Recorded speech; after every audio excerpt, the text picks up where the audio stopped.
got my coffee and my travel keep cup today because once this video is filmed, I'm gonna have to rush off back to rehearsals. But I have something very important and very exciting to tell you, to announce. This is an official announcement. I feel like I should have a fanfare for that kind of thing.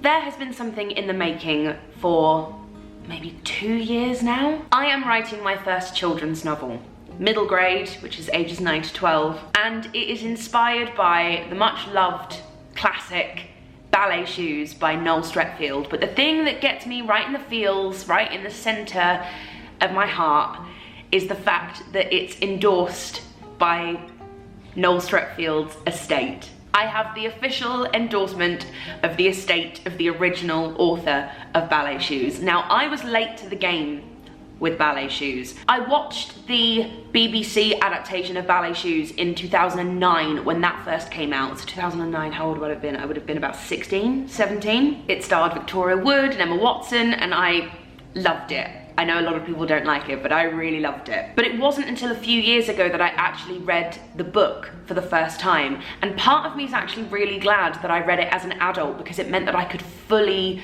appreciate just how gorgeous and magical it is. There's a real simplicity to its warmth and its magic, and the relationship between the three sisters who are all orphans. They aren't technically sisters, but their relationship and their friendship with each other I just love so much. And it really resonates with me, this idea that you don't have to be related to someone by blood in order to consider them your family. There's so much more to family than what you're born into. The title of my Ballet Shoes inspired novel is still TBC, but it will be announced soon, so keep your eyes peeled.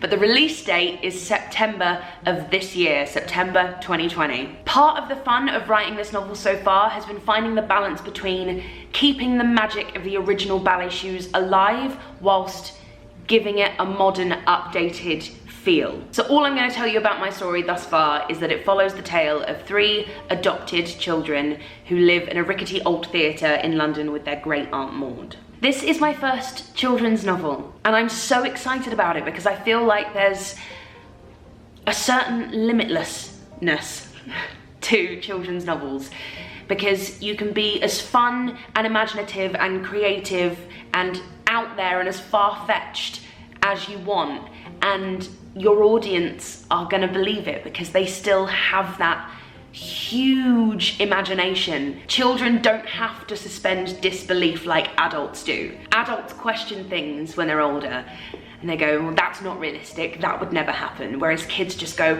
oh my God, tell me more, because their brain can take it in. They can take in whatever crazy magical ideas you throw at them. When I was younger, reading for me was escapism. Especially at primary school, I didn't have the best time at primary school, so reading a book was my way of getting away from whatever was upsetting me at school. So for me, it feels like a really important and special thing to be able to write a book that will give another child that same sense of escapism. So I bet you didn't expect that I would be putting on Ballet Shoes this year, in amongst all the other things I'm up to, but I hope you're as excited as I am.